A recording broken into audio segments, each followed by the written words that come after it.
Masih lanjutkan di surah Al-Baqarah bersama Alhamdulillah. Sudah sekian lama kita baca, walaupun sehari per ayat, sehari satu ayat. Alhamdulillah kita sudah memasuki di juz ketiga surah lewat sekitar satu halaman. Ini masuk ke halaman kedua di juz yang ketiga. Ya, semoga Allah berikan taufik sampai kita baca minimal 5 juz. Amin. Kalau kita lanjutkan, a'udzubillahi minasyaitonirrajim. Bismillahirrahmanirrahim. ألم تر إلى الذي حاج إبراهيم في ربه أن آتاه الله الملك إذ قال إبراهيم ربي الذي يحيي ويميت قال أنا أحيي وأميت قال إبراهيم فإن الله يأتي بالشمس من المشرق فأت بها من المغرب فبهت الذي كفر والله لا يهدي القوم الظالمين.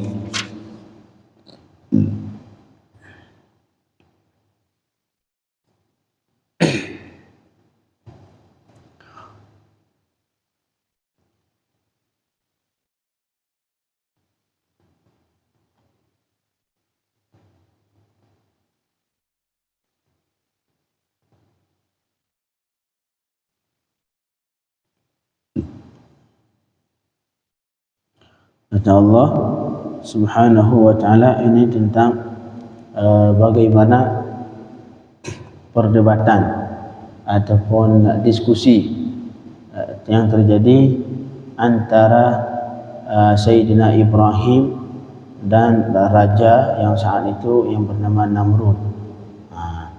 Ini diskusi tentang antara Sayyidina Ibrahim dengan Raja Namrud. Kata Allah Subhanahu wa ta'ala, cuman ini ayat ini diiringi ayat ini disebutkan setelah ayat sebelumnya. Allahu waliyul ladzina amanu yukhrijuhum minadh dhulumati ilan nur wal ladzina kafaru awliyahum at-taghut.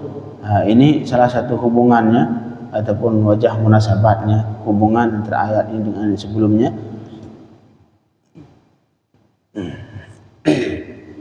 Karena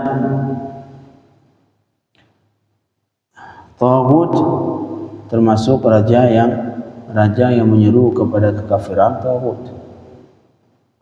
Maka di belakang Allah sebutkan orang kafir itu penolong mereka adalah Taghut, syaitan. Bagian dari Taghut adalah manusia yang kafir yang mengajak ke kekufuran. Taghut. Makanya kata Allah, alam tara ila alladhi hajja Ibrahim fi rabbih. Adakah tidak engkau lihat, wahai Muhammad, kepada orang yang haja. Haja artinya saling memberikan hujjah, artinya diskusi, jadalah. Adakah tidak engkau lihat kisah seseorang yang bermujadalah akan Nabi Ibrahim tentang Tuhannya. Dia diskusi dengan Nabi Ibrahim tentang Tuhannya. Cuman kenapa di sini tidak disebutkan Namrud? Allah tidak menyebutkan Namrud. Allah cuma mengatakan, adakah tidak engkau lihat ke orang yang berdebat dengan Sayyidina Ibrahim? Nabi Ibrahim disebutkan nama, sedangkan ini orang Namrud tidak disebutkan nama. Ini disebut, kata ulama, salah satu tujuan disembunyikan nama karena nama ini nama-nama yang keji, tidak enak disebut. Sehingga disembunyikan. Makanya kalau kata-kata ataupun yang hina ketika didengar, kalimat-kalimat keji, itu sebaiknya disembunyikan, pakai kalimat samaran. Seperti kata Allah Subhanahu wa ta'ala, nisa'ukum harthul lakum. Ini perempuan-perempuanmu adalah tempat cocok tanam bagimu. Itu bahasa subhanallah. Kenapa tidak diungkapkan dengan secara lahir langsung? Karena ini enggak enak kalau didengar.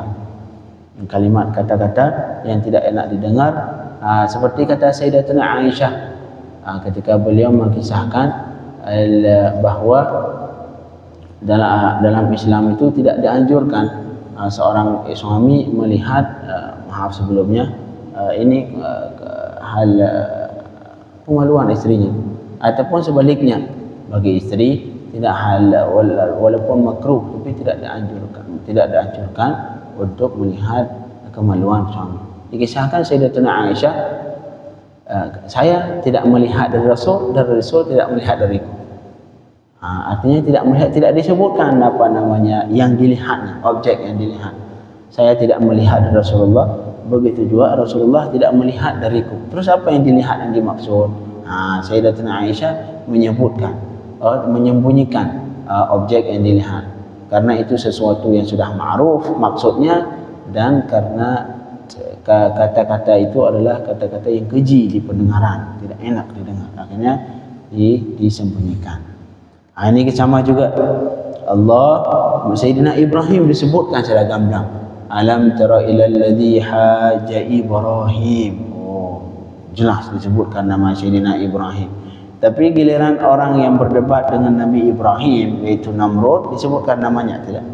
Allah sembunyikan, cuma disebutkan orang yang berdebat dengan Ibrahim. Disebutkan namanya, karena namanya adalah nama yang keji, nama yang merusak pendengaran. Akhirnya disembunyikan oleh Allah. Alam tara ilal ladzi haja Ibrahim fi rabbih. Adakah tidak engkau lihat ke orang yang berdiskusi ataupun berdebat dengan Sayyidina Ibrahim tentang Tuhannya Sayyidina Ibrahim?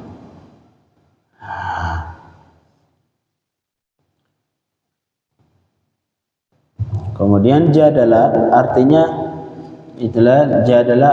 diambil dari kalimat mujadalah, berdiskusi, berdialog sambil sama-sama memberikan hujjah. Sayyidina Ibrahim memberikan hujjah tentang kebenarannya, begitu juga Namrud memberikan hujjah, itu jadalah, sama-sama memberikan hujjah. Cuman beda, ada kalau Sayyidina Ibrahim memberikan hujjah yang benar, hujjah yang memang benar-benar hujjah, sedangkan lawannya itu Namrud membawakan hujjah yang kizib, hujjah berita bohong, hujjah yang seolah-olah dalil padahal bukan. Lanjutkan, adakah tidak engkau lihat ke orang yang berdebat dengan Sayyidina Ibrahim tentang Tuhan Sayyidina Ibrahim? Kenapa dia mau berdebat dengan Ibrahim? Kadang-kadang an atahullahul mulk, karena bahwa diberikan kepadanya oleh Allah akan kerajaan. Diberikan kerajaan, seorang ketika jadi raja merasa sombong dan akhirnya mendebat sampai Nabi dia debat, Rasulullah dia debat. Jadi itu artinya hamalahu batruhu bi ni'amillah ala dzalik. Jadi yang mendorong ia untuk berdebat dengan Sayyidina Ibrahim padahal seorang Rasulullah, itu apa? Karena kesombongannya, karena dia diberikan kekuasaan. Siapa itu? Wahwa Namrud. Sebenarnya Namrud pakai zal, walaupun ketika di Indonesia kan jadi D langsung Namrud. Dasarnya bukan dal, ujungnya pakai zal. Namrud, bukan Namrud. Walaupun mungkin setelah di Indonesia dia jadi Namrud. Nama aslinya Namrud. Ini Namrud disebutkan adalah anak Kan'an. Anak Kan'an, hamalat bihi ummuhu min zina. Ini Namrud ini anak dari Kan'an, disebutkan anak Kan'an yang ibunya mengandung Namrud ini dari zina. Jadi Namrud ini anak zina, ini sebagai pengetahuan. Namrud anak zina hasil dari hubungan gelap ibunya. Ibunya menghamili dan berzina khaufan ala mulki abihi min ad-dhaya' haitsu kana abuhu aqimah. Ini ibunya rela untuk berzina untuk mendapatkan anak karena beliau khawatir kehilangan kerajaan bapaknya. Karena bapaknya itu Kan'an, raja. Bapak Namrud Kan'an seorang raja. Dan kana abuhu aqiman, itu bapaknya itu aqim. Aqim artinya laki-laki yang tidak bisa mandul. Mandul. Jadi bapaknya ini mandul. Kan'an ini mandul, tidak bisa menghasilkan anak. Akhirnya raja kalau tidak ada anak, entar kerajaannya hilang, diambil orang. Dan solusinya bagaimana? Mungkin dia musyawarah sama istrinya, sudah, kamu zina aja sama siapa saja. Nanti anaknya dibilangin anak saya, kata dia. Nah, sebenarnya pada hakikatnya bukan anak bapak, itu anak zina. Nah, ini ibunya. Ibunya menghamili ataupun beliau mengandung Namrud dari hasil zina. Kemudian kejadian ini kapan? Kejadian terjadi perdebatan dengan Namrud antara Sayyidina Ibrahim.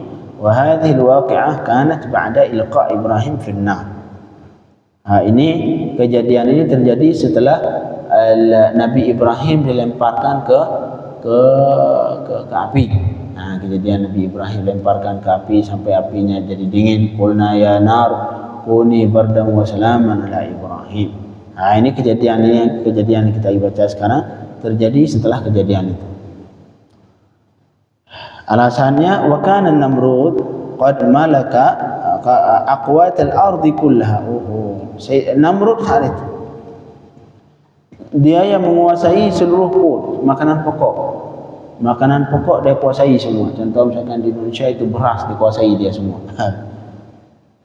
Nah, jadi semua makanan pokok saat itu dia yang menguasai.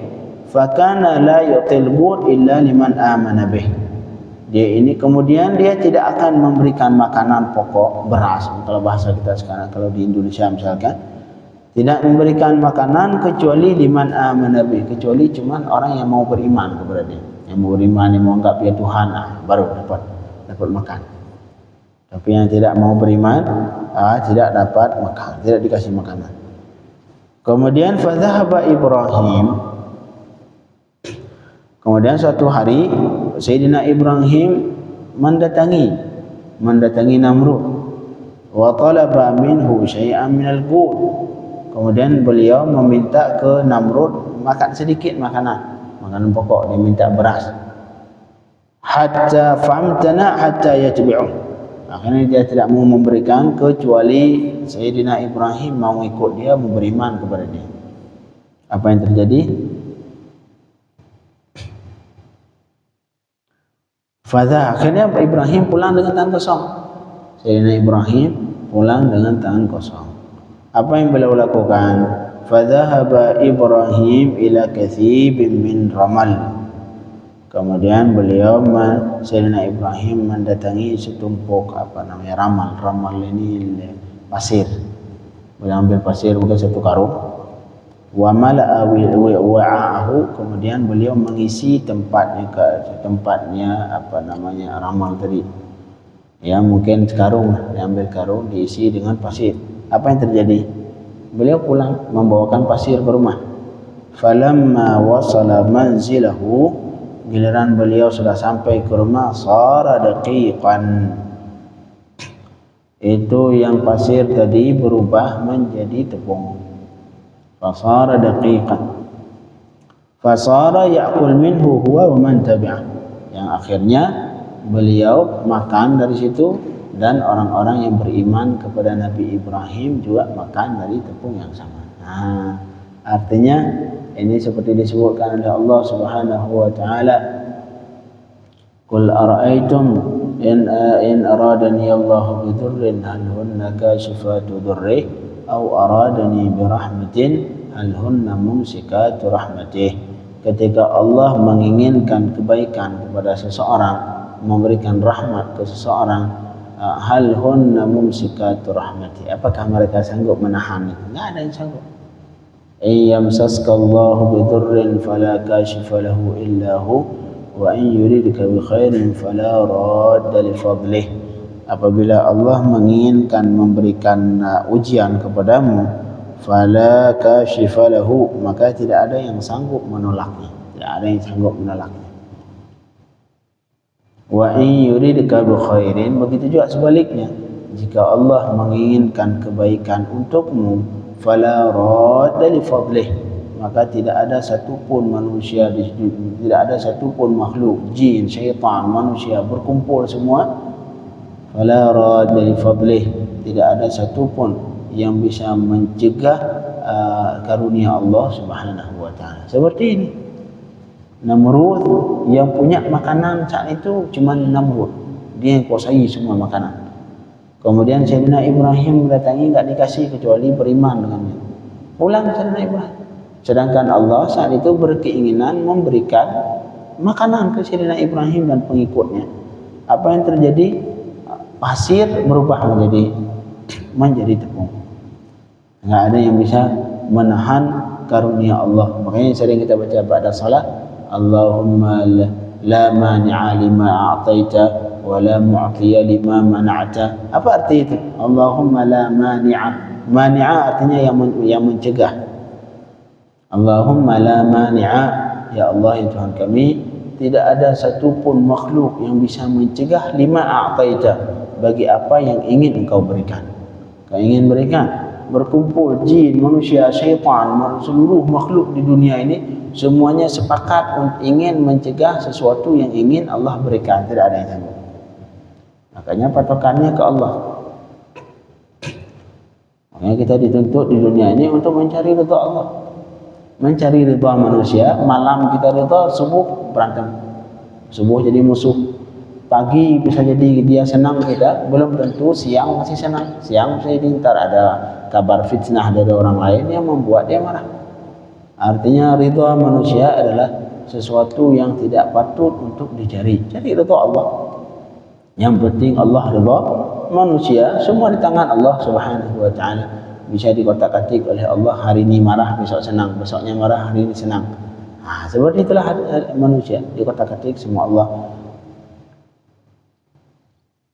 Karena masalah kebaikan di dunia ataupun kebaikan di dunia, ketika Allah menginginkan, tidak ada satupun makhluk di dunia yang bisa mencegah. Wala mu'tiya lima mana'ata, dan tidak ada satupun makhluk di dunia, di langit, jin, manusia, semuanya yang bisa memberikan apa yang tidak Allah inginkan.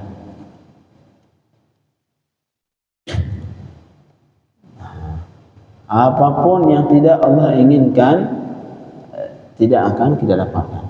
Walaupun sedunia sepakat, jin, manusia, syaitan semua sepakat ingin memberikan sesuatu kebaikan buat kita, jika Allah tidak menginginkan, tidak akan kita dapatkan.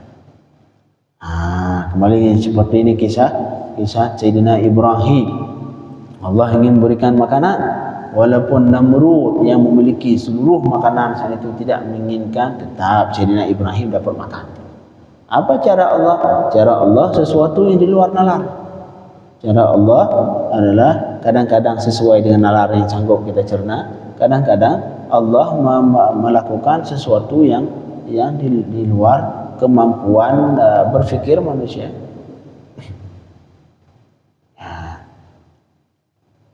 Kalau misalkan zaman siapa itu yang bisa mengubah, pasir jadi jadi daging, jadi tepung. Tidak ada kecuali Allah Subhanahu wa taala. Apa yang terjadi? Jadi Namrud ini mau berdebat dengan Sayyidina Ibrahim, keras kepala terhadap Sayyidina Ibrahim karena dia ini adalah merasa dia raja. Dia raja, akhirnya sombong dan berani berdebat dengan Sayyidina Ibrahim. La ilaha illallah.